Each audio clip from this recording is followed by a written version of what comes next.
ये अब चुप रहो। आपका अगला जो कविता है उसका नाम है उषा। उषा की परिभाषा क्या हो सकती है, कोई बताइए। उषा किसको कहते हैं? उषा तो एक नाम है लड़की का, नहीं? और लड़की का नाम के साथ साथ उषा का शाब्दिक अर्थ क्या होता है? जैसे पंकज है तो पंकज का शाब्दिक अर्थ क्या होता है? पंक जो कीचड़ में जन्मे उसे कमल कहते हैं। उसका पर्यायवाची यही होता है, शाब्दिक अर्थ यही होता है, तो उसको पंकज कहते हैं। उषा का भी एक शाब्दिक अर्थ होता है, क्या होगा कोई बताइए। कोई नहीं है? कोई भी बोलो कुछ भी। शीत, अरे बकरा, शीत तो बोलते हैं ओस को, अंग्रेजी में उसको ड्यू कहते हैं, है ना। देखिए आपका कविता जो है उसका नाम है उषा। पीछे बातचीत मत करो रे। उषा कहते किसको है? पहले एक फिगर को देखिए, इसको लिखने वाले हैं शमशेर बहादुर सिंह।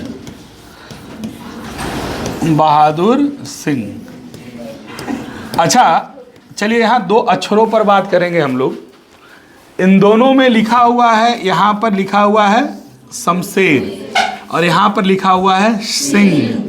लिखा हुआ है ना, शमशेर और सिंह। दोनों अगर हम मान लिए जो आपको बोल दिए शमशेर लिखने के लिए, तो आप तालाबी शब्द तो आप देख रहे हैं तो लिखिएगा, और नहीं देखिएगा तो शुद्ध कैसे पकड़ेंगे कि कौन कैसे लिखाएगा, ये कैसे पता चलेगा? अगर कोई हमको बोले कि भैया लिखना है, इस पर शायद चर्चा किए थे क्या, कि ये कोई बोला कि आप लिखिए संतोष और कोई बोला कि आप लिखिए शैलेश, ठीक है, ऐसे ही होता ना। तो आप कैसे आइडेंटिफाई करेंगे कि हम कौन सा श का या स का प्रयोग करें? सबसे बड़ा दिक्कत क्या है? और देखो इसलिए कहता है, बाहर कभी कभी निकलता है ना लोग तो बहुत कुछ सीखता है। तो आप हम लोग को शुरू से ही लिखाया जाता है क ख ग, इसको बोलते हैं तलावी सा, इसको बोलते हैं मुदन्नी सा, इसको बोलते हैं। एक बचपन का ये प्रैक्टिस हमारा है। लेकिन कोई भी शिक्षक, जहाँ तक हमको पता है, ये नहीं बताए हैं कि इसका उच्चारण क्या होता है, जिसको अंग्रेजी में हम लोग डिक्शन कहते हैं। सही कैसे बोले, है ना। मुस्लिम में उसको बोलते हैं तफल्लुज, है ना, उसको बोलते हैं शुद्ध बोलना थोड़ा। तो इसका उच्चारण में हमेशा याद रखेंगे, ये जो श होता है, आपको एक बार और बताए थे, आप मेरे बोलने पर थोड़ा गौर कीजिएगा। ये जो होता है इसको बोलते हैं श और इसके बोलते हैं स। दोनों में अंतर क्या समझ में आया? श स समझ में आया? अभी भी नहीं पकड़ पाया हुआ। श स। एक में हमें जो है जीभ को थोड़ा सा प्रयोग, है ना, श ऐसे बोलते हैं, थोड़ा सा सीटी जैसी आवाज़ मुंह से आनी चाहिए उसको। ये होता है शुद्ध। जब भी हम तलावी श का प्रयोग करें, जैसे हमेशा शैलेश, शुद्ध ऐसे बोलना है। और जब संतोष बोलना है तो सीधा बोलिए संतोष, संसार, सीधा बोलेंगे। लेकिन श का इस्तेमाल करेंगे तो ये श यहाँ से आना चाहिए। समझ में आ रहा है ना? ये रियल है, ये इसको बोलते हैं शुद्ध है हिंदी में। वरना लोग बोलने का कुछ भी बोल देंगे, लेकिन आप जब बाहर जाएंगे ना तो आपको बोलेगा भाई तुम्हारा जो जवान उसको देखो। उर्दू में एक किताब है कौमी तंजीम, उर्दू में कई अक्षरों के नीचे नोक्ता लगा होता है, ऐसे जबान, है ना। तो जिसके नीचे नोक्ता लगा होता है ना, वो आधा पढ़ा जाता है। ज नहीं पढ़ते हैं, ज ऐसे पढ़ते हैं, फ नहीं पढ़ते, फ ऐसे पढ़ते हैं। इसका होता है, मुस्लिम अगर आपके दोस्त होंगे तो आप उनसे बातचीत कीजिएगा तो आपको बताएंगे। कोई है मुस्लिम इसमें? नहीं है। हमारे यहाँ मुस्लिम कैंडिडेट भी नहीं है बराबर, एक खाली 10th में लगता है, 2 है। चलिए, तो थोड़ा सा इसको याद रखिएगा। चलिए, हम बात कर रहे थे उषा का। उषा, इसमें भी देखिए उषा, उषा नहीं बोलेंगे, उषा नहीं बोलेंगे, उषा। क्या बोलेंगे? उषा। थोड़ा सा इसमें भी वही वाला आएगा फीलिंग। उषा की बात कर रहे हैं तो उषा जो है आपका कहते किसको हैं उसको एक फोटो से समझिएगा। ये आप एक फोटो देख रहे हैं और ये फोटो कब का है कोई बता दे, इतना तो बता दो। सुबह का है, बताओ कोई, कि शाम का है? अब बताओ कौन है? सुबह शाम तो एक ही जैसा लगता है जी, नहीं लगता है? ये देखो सुबह का है, ठीक है, शाम का नहीं है, सुबह का है। और ये भी सुबह का है, देखिए, है ना? आप समझिएगा, सुबह और सुबह कहने का मतलब हो गया जब सूरज की किरणें निकल गई, जब चारों तरफ पूरे विश्व में, संसार में प्रकाश छा गया, दिन हो गया, तो उसको बोलते हैं सुबह। लेकिन उषा उसको नहीं कहते हैं। रात खत्म होना और सुबह होना, इन दोनों के बीच में थोड़ा सा समय होता है, घंटे, आधे घंटे, 30 मिनट, 40 मिनट का। इसी काल को हम बोलते हैं उषा काल। उषा वह समय है, सूर्योदय के ठीक पहले वाला जो समय होता है। दिन तो हो गया लेकिन सूरज की किरणें नहीं निकली, आसमान में अभी भी काले काले जैसे ऐसे लगेगा जैसे राख का कलर देखे हो सब कोई। ऐसे राख तो बहुत घरों में अब नहीं देखने को मिलता होगा, हालांकि कोयला वाला जलता है तो देख लेते होगे, लेकिन मिट्टी चूल्हा है तो सबके पास राख देखते हैं। तो राख का जो कलर होता है, सुबह आसमान की ओर जब देखिएगा तो वही कलर आसमान का भी होता है, लगभग मटमैला टाइप का, आप देखिएगा। और जैसे ही सूरज उगना शुरू हो जाता है, आप देखिएगा ऐसे प्रकाश फैलना नहीं होता है। तो सूर्योदय के ठीक पहले वाले समय को हम क्या कहते हैं? उषा काल कहते हैं।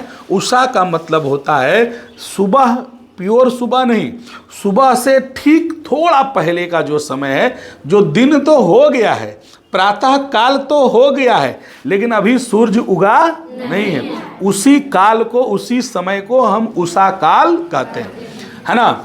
इसलिए आपको एक याद होगा कि एक होता है संध्या, गोधूली वेला, जिस समय रात भी ना हुई और सूरज भी डूब गया, उस समय को कहते हैं गोधूली वेला। नहीं कहते हैं शाम हो गई, ढल गई, संझौती दिखाते हैं ना, दिखाते हैं। अंधेरा हल्का सा हुआ, शाम हुआ, चल भाई संझौती दिखा लो। तो वो रात में क्या कोई संझौती दिखाता है?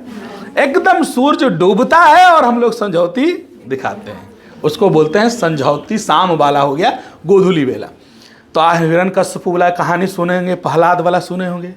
और एक वही हिरण्यकश्यप का क्या था, पुत्र था प्रहलाद। हिरण्यकश्यप को वरदान प्राप्त था, ना घर में मरेंगे ना बाहर में, ना आसमान में ना पाताल में, ना अस्त्र से ना, है ना दिन में ना भगवान से ना असुर से, किसी से नहीं मरेंगे, ना जानवर से ना।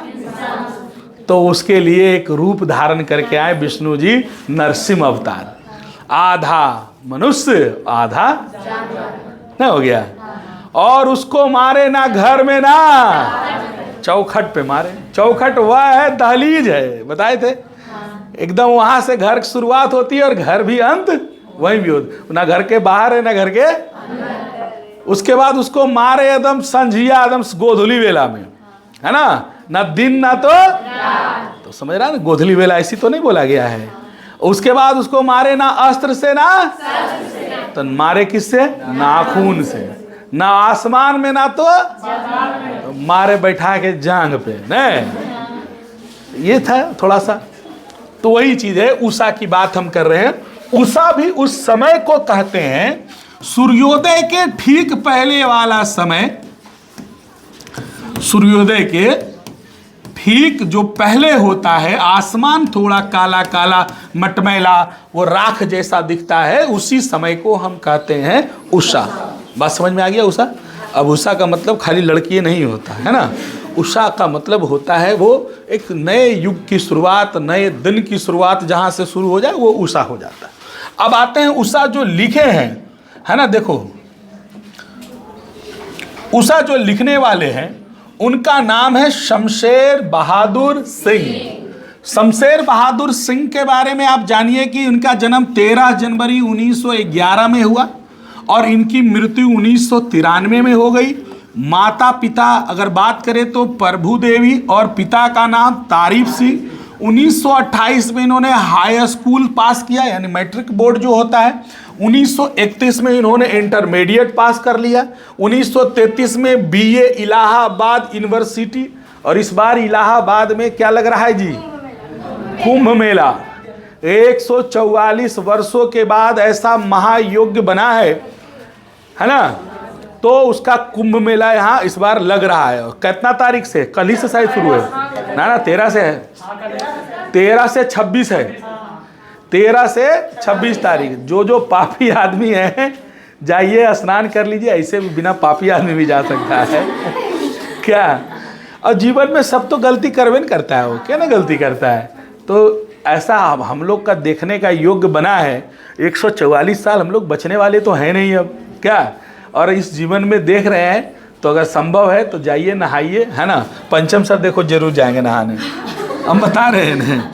हमको भी बोले कि चलो, हम बोले अच्छा रुकिए देखते, क्योंकि वहाँ जाने का मतलब गोड़ हाथ तोड़वा भी आना हो सकता है। 4 करोड़ लोग, 4 करोड़ 40 करोड़ लोग वहाँ स्नान करने आएंगे। गूगल में सर्च मार रहे थे कल की 4 की 40 दिखा रहा था। अब सोच लीजिए कि कितना भीड़ होगा वहाँ, मतलब पैर रखने का भी जगह। और कहावत हुआ है ना कि अरे ये दोनों भाई था, वो कुंभ के मेला में हेरा गया था ना। कुंभ का मेला मतलब इतना भीड़ कि अब हेरा भी सकते हैं, है ना। तो इसलिए कुंभ के मेला में अगर जाइए तो सोच समझ के जाइए। इलाहाबाद बहुत अच्छा जगह है यूपी का, है ना। हमारे बिहार में भी ऐसा 2-4 गो अगर चीज़ रहता ने शुरू से, तो बिहार भी बहुत डेवलप और रहता। बिहार में 1-2 चीज़ है, एक वो राजगीर है जो विश्व विख्यात है, जहाँ विदेश से भी लोग आते हैं और यहाँ पर इनकम हम लोग का बनता है राजगीर में। बाकी दूसरा उतना खास है वो ककोलत है तो लोकले लोगों के लिए है।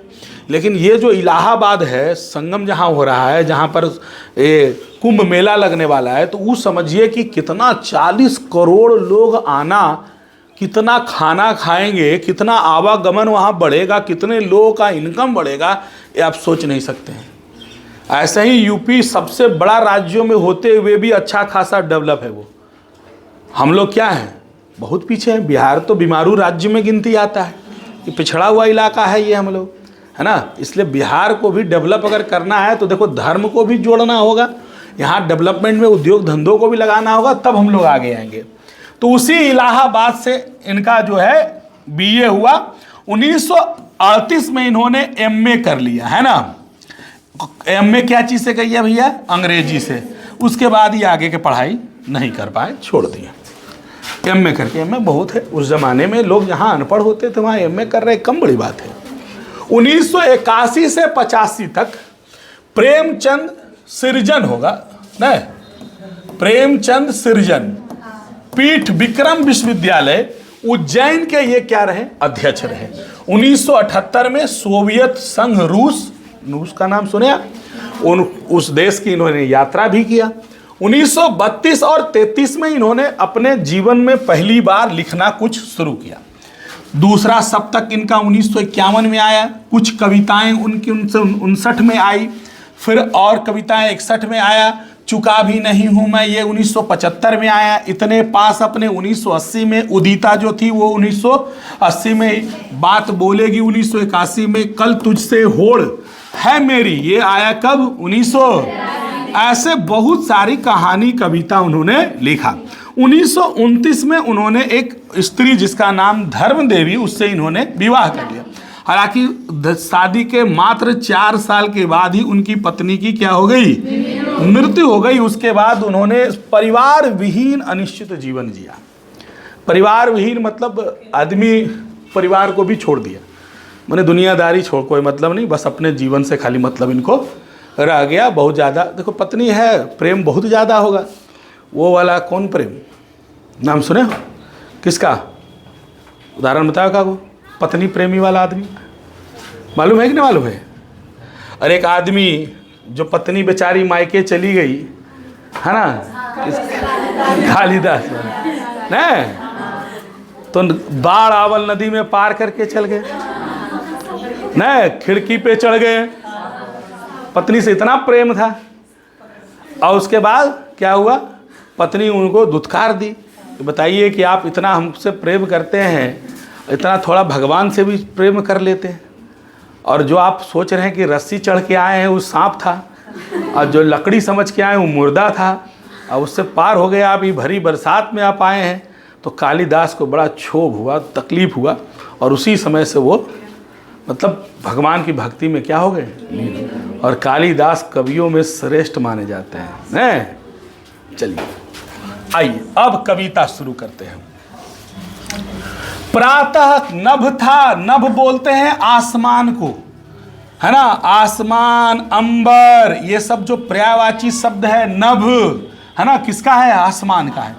तो आसमान का जो कलर होता है वो सुबह में कुछ इसी प्रकार का होता है जैसे मानो कोई राख का कलर हो, है ना। तो उस प्रातः नभ था बहुत नीला, शंख जैसा, नीला नीला, आसमान तो ऐसे भी कलर नीला होता है, स्काई इज ब्लू, है ना। भोर बोलते हैं सुबह को, नहीं बोलते भोर हो गया, भोर का नभ राख से लिपा चौका। जैसे चौका किसको बोलते हैं, जहां पर हम खाना बनाते हैं उस जगह को क्या बोलते हैं, चौका। नहीं बोलता है चौका बर्तन, हमको क्या, हमको तो चौका बर्तन करना है, बोलते ना, बोलते हैं, वही है चौका। तो राख से लिपा चौका, राख जैसे अगर कोई मिट्टी का घर होता है तो हम लोग उसको लिप देते हैं, गोबर से नहीं लिपते हैं, तो घर थोड़ा देखने में अच्छा लगता है। मिट्टी का घर है लेकिन अगर एक बार लिप दीजिएगा ना तो बड़ा अच्छा, सुंदर, अच्छा लगता है ना। और गोबर से लिपना भी चाहिए, काहे, तो जो जर्म्स होते हैं, कीड़े होते हैं, वो मर जाते हैं, खत्म हो जाते हैं, है ना। तो जो भोर का जो नभ था वो ऐसा लग रहा था कि मानो नहीं आसमान पे किसी ने गया और राख से क्या किया, चौका कर दिया, राख से जाकर उसको क्या किया, लिप दिया, ऐसा कर दिया। ऐसा कवि बोल रहे हैं कि बताओ, रात में आसमान काला काला और सुबह में आसमान थोड़ा हो गया नीला, ऐसा लग रहा है कि किसी ने राख उठाया और जाकर राख को क्या किया, लिप, राखे से लिप दिया पूरे क्या चीज को, आसमान। क्योंकि सुबह रात के कलर को वो कवि पहले ही बताएं, कवि जो हुए हैं वो किसी भी चीज पर अगर सोचते हैं तो बहुत गहराई में जाते हैं और बहुत कुछ सोचते हैं वो, है ना। तो वो रात में सोए होंगे, हो सकता है वो गर्मी का दिन भी हो, रात में देखे होंगे कि एकदम रात, काली रात है, सुबह उठते हैं तो देखते हैं कलर क्या है, चेंज है, नहीं, उसके बाद फिर थोड़ी देर के बाद देखते हैं तो कलर और चेंज हो गया, क्योंकि दिन जैसे जैसे होगा आसमान का कलर थोड़ा क्या होता है, बदलता है। अभी एकदम प्रकाशमान हो गया। आप हवाई जहाज पे चढ़ के देखिए, कभी हवाई जहाज पे आप चढ़िए कभी, अगर आएगा टाइम तो आप बादल के ऊपर आपको दिखेगा, हवाई जहाज जो कहाँ उड़ता है, बादलों के ऊपर लगेगा, एकदम बादल ये पर है, ऐसे ऐसे एकदम ऐसे दिखाई देगा आपको, है ना, तो बड़ा अच्छा भी लगता है। तो ऊपर से और देखिएगा एकदम चमकेगा पूरा। तो कह रहा सुबह का जो आसमान है ऐसा लगता है किसी ने राख से क्या कर दिया है, लिप दिया है। अभी गीला पड़ा है, मतलब थोड़ा लग रहा है अभी गीले है ना। बहुत काली सिल जरा सा लाल केसर से जैसे धुल गई हो, सिलेट पर या लाल खड़िया चौक मल दी हो किसी ने। मैंने अभी लग रहा अभी तो कोई निपवे किया है, थोड़े देर में ऐसा लग रहा है कि इसमें जैसे सिलेट काला नहीं होता है बच्चा वाला, उस पर कोई लाल रंग का, जैसे हम ही चला दी इसको सिलेट मान लो तो कलर चेंज हो गया ना, हो गया। ऐसा लग रहा है कि कोई अभी लिपवे किया है और अभी थोड़े देर के बाद लग रहा है कि कोई लाल चौक से आसमान को क्या किया है, रंग दिया है। मैंने अभी देखो कहीं कहीं नीला कहीं लाल, पूरी तरह नहीं दिख रहा है, यहाँ देखो कलर और यहाँ देखो कलर, चेंज है कि नहीं चेंज है। क्योंकि जब सूर्योदय होता है तो वो एक वक्त लेता है, सूर्य का प्रकाश पृथ्वी में पहुंचने में लगभग 6 से 7 मिनट लग जाते हैं, है ना, तब जाकर पूरे पृथ्वी पर प्रकाश पहुंचता है। और जिस समय सूर्योदय धीरे धीरे धीरे धीरे होता है तो आसमान का कलर धीरे धीरे कहीं आपको ललहुन दिखाई देगा, माने इस ढंग का आपको दिखाई देगा। तो कह रहा है कि अभी तो कलर चेंज हुआ था, अभी तो कोई राख से लिपवे किया था, और जैसे मानो कोई सिलेट पर लाल चौक नहीं टिस देता है, रंग देता है, वैसे आसमान पर भी किसी ने क्या किया है, लाल रंग से उसको क्या किया है, टिस दिया है। और सुबह सुबह आप उठिए 4 बजे गर्मी के दिन में, अभी कम से कम 5 सवा 5 बजे, उस समय धूप नहीं होता है क्या। आप सुबह उठ के जरा सा निकल के देखिए कितना अच्छा लगेगा।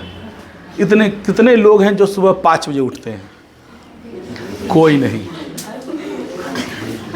सब पापा परी है। और तुम लोग रे, माँ का लाडला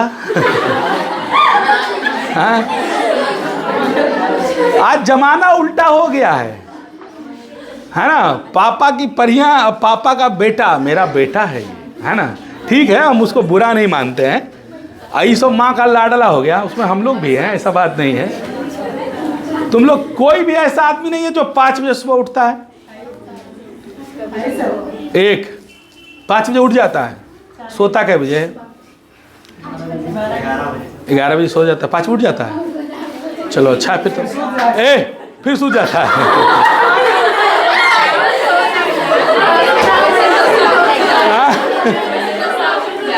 नहीं, अच्छा छोड़ो, उतना गोली मारो। कोई ना कभी किसी दिन आप पक्का है कि 5 बजे उठे होंगे और बाहर निकले होंगे।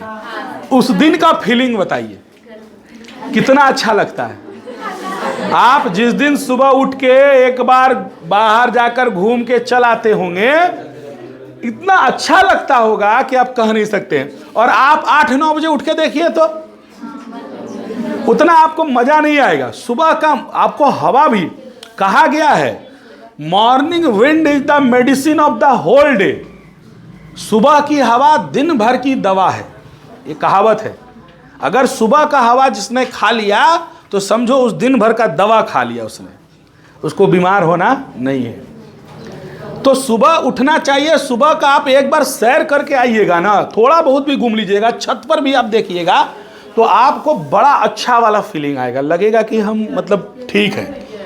और रात 7 बजे 8 बजे 9 बजे उठिएगा नहीं तो आपको उतना मज़ा नहीं आएगा। उठिएगा, लाओ नाश्ता रही, लाओ बाहर जाइएगा, सब कुछ व्यवस्थित तरीके से हो गया। सुबह अभी उठिएगा तो उधर कोई गाय निकाल रहा है गौशाला से, कोई पशु को लेके जा रहा है ना। अब मज़ा आएगा ये सब चीज़ देखने में। तो ये सब चीज़ें आपको सुबह ही देखने को मिलता है। तो सुबह का बड़ा अच्छा समय होता है। ये कैसे हो गया रे? हाँ देखिए, तो अभी देखो बहुत छोटी कविता है, ध्यान से समझना है। कहने का मतलब है कि उषा काल बहुत बढ़िया समय होता है। उषा काल सबसे पवित्र माना जाता है। जैसे शंख को है ना, शंख भी हमारे हिंदू धर्म में पवित्र माना जाता है। कोई भी पूजा पाठ होता है तो शंख की ध्वनि जरूर मंगल ध्वनि माना जाता है। उसी तरह उषा काल को सबसे पवित्र माना जाता है। सुबह उठना, जितने भी ऋषि मुनि होते थे वो रात में ही 3 बजे 4 बजे, पुराने ज़माने में, आज भी जो ऋषि ओरिजिनल ऋषि हैं है ना, वो सुबह उठते हैं और सूर्योदय होने से पहले स्नान कर लेते हैं, और सूर्योदय होते होते भी स्नान कर लेते हैं और सूर्य को जल देते हैं। 4 बजे नहा वहाँ के पूजा पाठ करके उन लोग रेडी हो जाता है। तो सबसे कोई पवित्र समय होता है, सबसे कोई अच्छा समय होता है दिन भर का, तो वो होता है उषा, इसीलिए उसकी चर्चा की गई है। और कहावत भी कहा गया है, माँ बाप भी आपको बोलते होंगे, लोगों ने सुना होगा आपने, कि सुबह उठ के भोरे में पढ़ो याद हो जाता है, नहीं कहते हैं? सबसे अच्छा वक्त माना गया है, क्योंकि यहाँ जो माइंड इस टाइम होता है ना, एकदम रिलैक्स माइंड होता है। अगर आप सही समय पर खाली सो जाइए, बस 7 से 8 घंटे का नींद आपको तो बहुत ज़्यादा काम इधर उधर का नहीं है कि भाई आपको कोई ज़रूरी काम से इधर जाना है, वो हम लोग का हो जाता है तो भाई नींद नहीं है पूरा होता है, मान के चलो।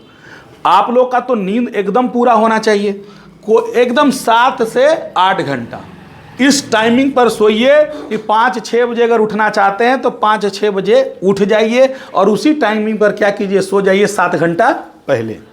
आधा घंटा पहले बेड पर जाइए, उसके बाद जोड़ लीजिए 7 घंटा, उसके बाद उठ जाइए। उसके बाद सुबह उठ के 1-2 घंटा अगर पढ़ना है तो पढ़ लीजिए। कहा गया है कि सुबह का जो होता है पढ़ाई, वो हमेशा क्या होता है, याद हो जाता है।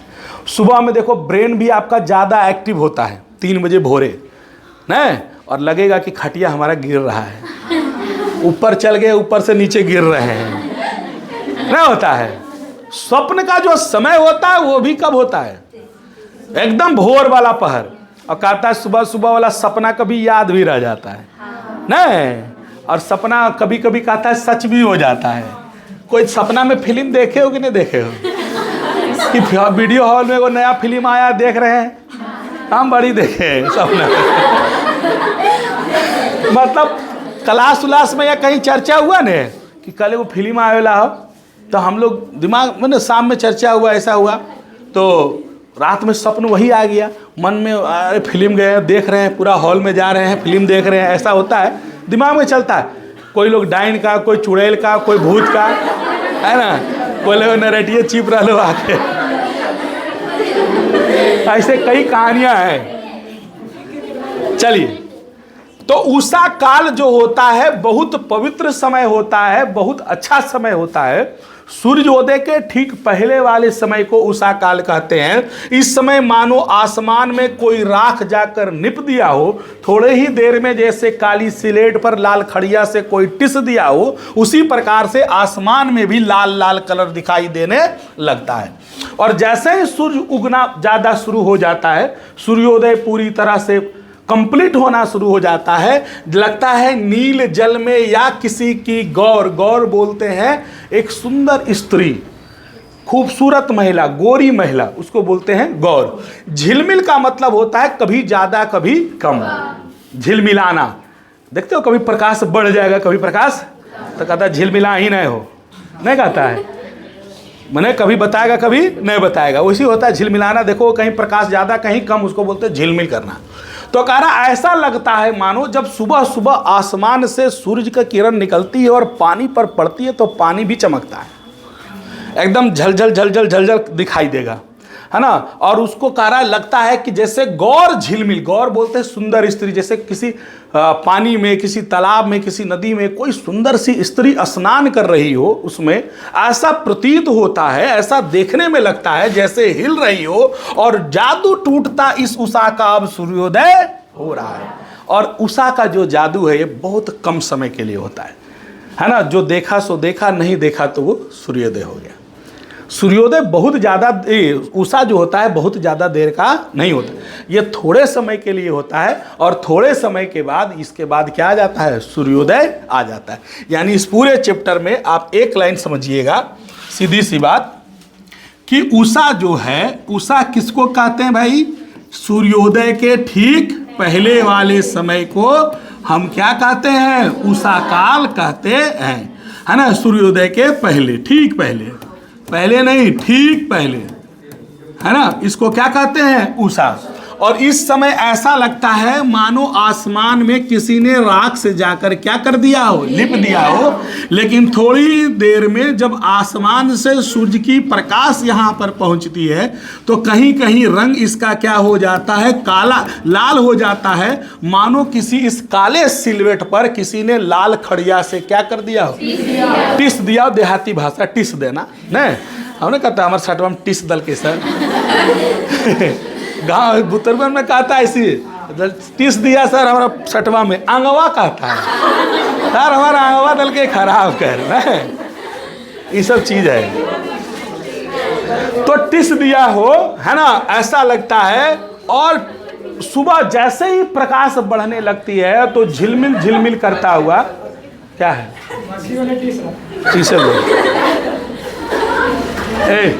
देखो तुमसे ज़्यादा ही मक्खी समझदार है। तुम लोग भले मेरा बात पे केयर नहीं करता, ये बेचारा सुनता है, आता है, बोल रहा है, सुना कि सर बोल रहे टिसने के लिए, आके टिस दिया।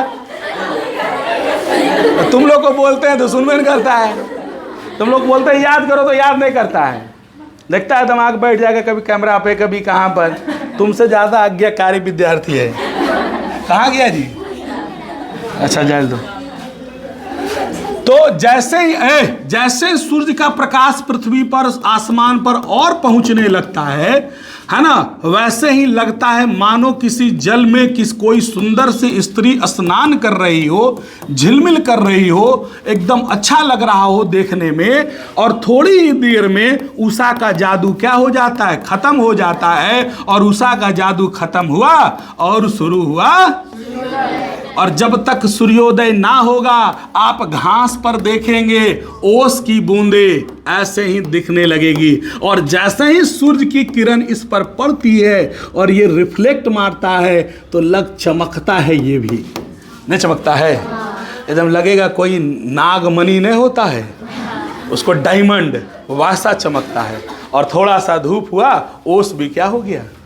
और ओस बहुत फायदेमंद है, नहीं लड़कियों के लिए तो ज़्यादा है। नाक छेदाने के बाद उसमें रखती है, कान छेदाए भोरे भोरे शीत बटोर के डालेगी उसमें, है ना। हम लोग बचपन में देखे हैं, बहन लोग का मैंने कानून छेदाई है, छोटे छोटे में याद है हम लोग को। तो रात में ओस उसको वो क्या करती थी, रखती थी, लगाती थी वो लोग, है ना। तो ये सब चीज़ याद है हमको। देख अब थोड़ी देखते, अब तो दिन भर इधरे रहते हैं। चलिए, ये था आपका कविता समाप्त। छोटा कविता था इसलिए रखें कि जल्दी समाप्त हो जाए।